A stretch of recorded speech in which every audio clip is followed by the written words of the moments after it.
now we have Professor Pankaj Jain from Flame University going to present a paper. Professor Pankaj Jain was in the United States till recently, and he moved to India just recently, and now he is a professor at Flame University. He is looking after Indic studies there in Flame University, and he is going to talk about the problems of applying Freudian and other contemporary methods from the perspective of Indic psychological understanding. Professor Pankaj Jain, over to you. Thank you, Dr. Paturi. Thank you, Srinivasji. Thank you, Harikiranji. Thank you for organizing really interesting conference. And without taking more of your time before lunch, here it is my presentation. I wrote it some time back, but since the context is very relevant, I thought I'll also present this here.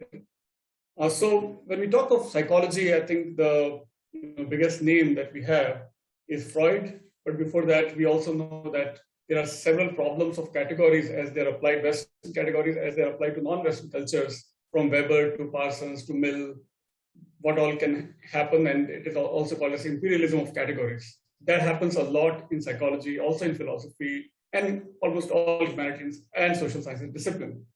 So when it comes to psychology, then Freud's foundations are the major issues. Now, Freud himself was really inspired or informed by Judeo-Christian traditions in which masculine God is at the top, and that's how his theories are really based on Abrahamic categories. And he was also disappointed and frustrated by religion, and the Enlightenment was happening around the corner. And because of those criticism, those milieu, those ambience, those environment, Freud created his theories based on his severe criticism of religion itself. So when we are applying Freudian categories on religion, or especially Indian cultures, cultural tradition, religious tradition, such as Hinduism, Buddhism, or Jainism, we are really getting into really big mess and big problems. What could be those problems? Basically, there can be two categories of Freudian psychoanalysis. One is what anthropologists such as Gananath Obbesekara of Sri Lanka and Sudhir Kakkar of India, how they have done. They have taken Freudian theories wholeheartedly and have applied on Indian or Hindu categories, Hindu culture, cultural phenomena that have created a lot of issues. Then there are other scholars such as Frederick Smith, Alan Rollins, Stanley Kurtz, A.K. Ramanujan even, and they have at least modified some of the Freudian theories. Then when they have applied on Indian cultural issues, cultural phenomena, they are a bit better than Gananath or Sudhir. Right. And then, so I'm really skipping a lot of details because I know I'm very late and the time is very less. So Geertz found that the idea of individual in the Western culture is really different from Asian culture. Clifford Geertz, the anthropologist, almost like legendary anthropologist, better and different than many other anthropologists, because most of his work was based in Indonesia and other non-Western cultures. So what he says is, let's read this: a bounded, unique, more or less integrated motivational and cognitive universe, a dynamic. So this is how Western individual is, Western mind, how it works. So this is the definition: bounded, unique, more or less integrated motivational and cognitive universe, a dynamic center of awareness, emotion, judgment, and action organized into a distinctive whole and set contrastively both against other such wholes and against a social and natural background. This is a rather peculiar idea within the context of the world's cultures.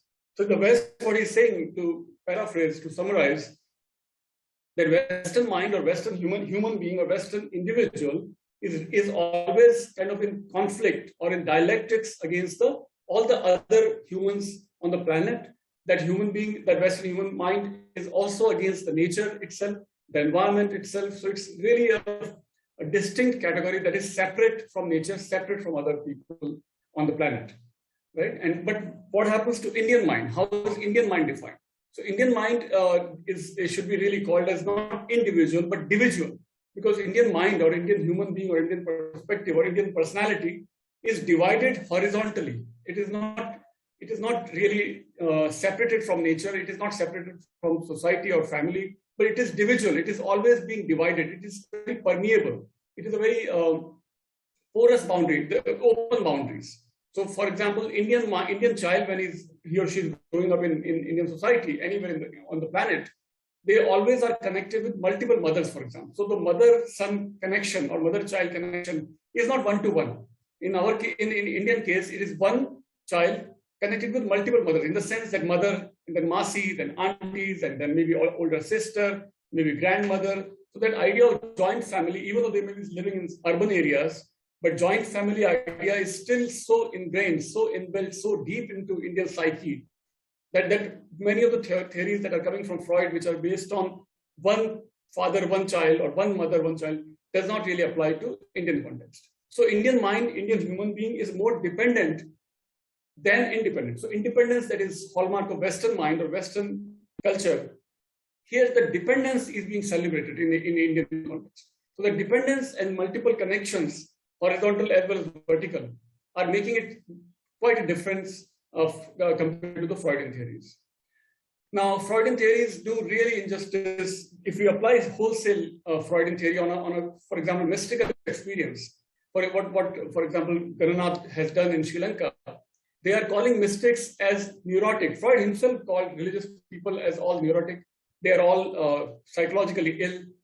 And so whatever mystical experience they're manifesting in their later life, Freudian children, Freudian followers in that lineage of Freud, they are really calling all mystics, all spiritually experienced, spiritually realized people even, they're all neurotic, they're all sick, according to Freud and Freudian followers. But is that so? We know that the mystical experience from Indian theory is really a rebirth of a different kind. Punarjanam is kind of Jivan Mukta state.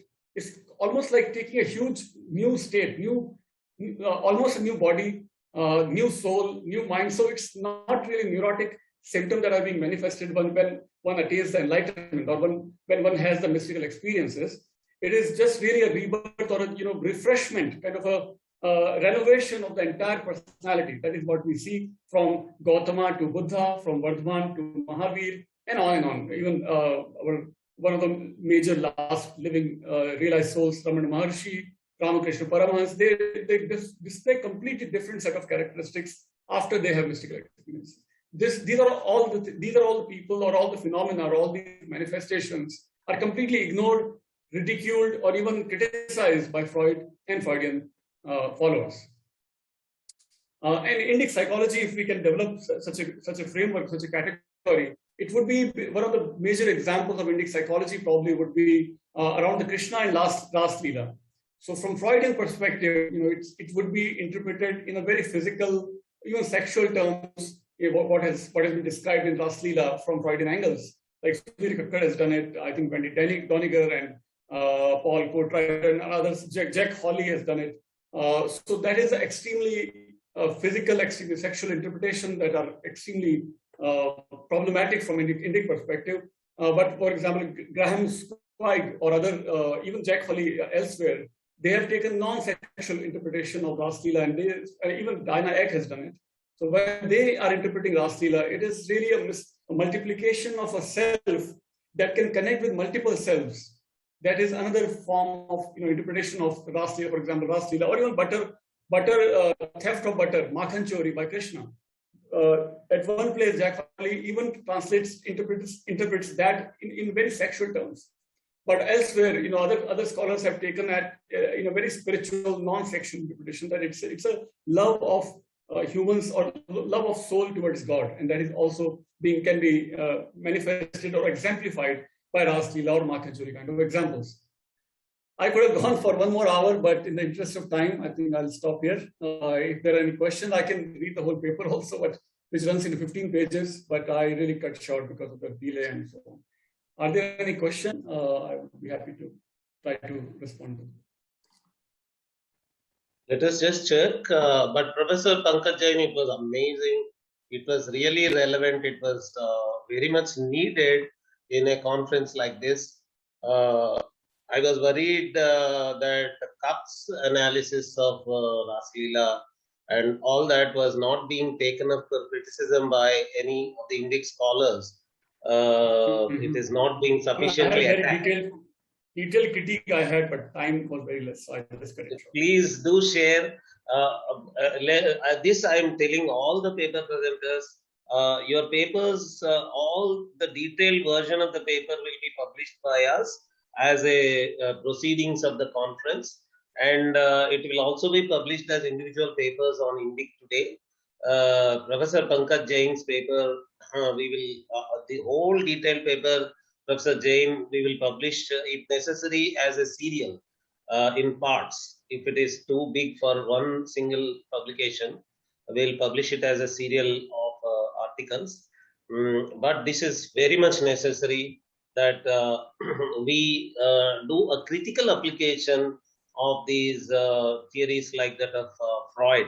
Youngsters are so enamored by these theories, and they think that a scientific psychological analysis is only when you bring Freud and all these people and blindly apply them to the material that we have.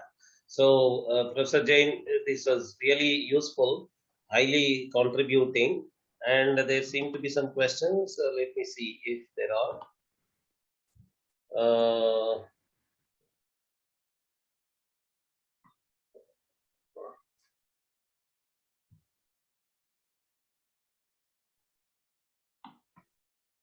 Can you share the complete paper, Pankaj sir?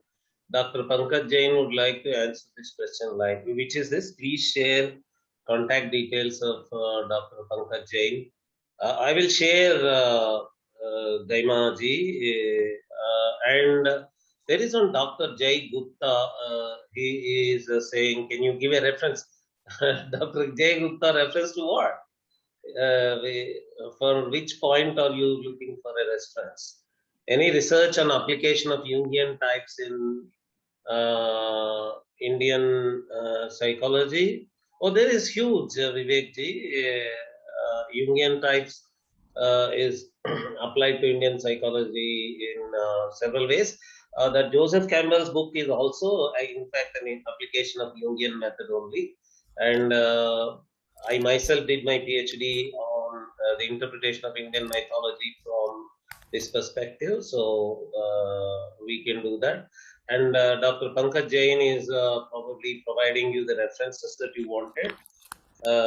So please, these are good questions. Vivek ji, we will share all the references of these aspects. Professor Pankaj Jain, please do share your publications. And to all the audience, let me tell you that all the talks of today and tomorrow are going to be uploaded to YouTube. Live recordings are already uploaded by within next few minutes. You will be able to watch all the live recordings, and edited versions will be uploaded in a few days. So even, for example, people are asking for PPTs and some of the recordings and all that. Even PPTs, I think the best way is to watch it in a YouTube video only. There you will be able to see the whole PPT, right? So if you want a PPT file itself to be shared with you, it has many constraints. Okay. Yeah. Okay. Professor Jain, please keep sharing all these references that you are sharing. That is a great help. People can send email to the presenters and ask for PowerPoint. Okay. So if you directly write to the presenters, some of them who have no objection to share the PowerPoint presentations, they will share. Okay. Yeah. Thank you. Thank you very much. So with this, today's sessions come to a close. Let us meet again tomorrow at 9:30. Today's papers were organized in such a way that Itihasa Purana topics are all in a row. In the beginning, except the last two papers, the early papers have showed the value of Itihasa Puranas for psychology, for modern psychology. And the last two papers are organized in such a way that there is a neurological understanding of our inward practices using technology. And the last paper by Professor Jain is a very good critique of the contemporary modern psychological methods. Okay,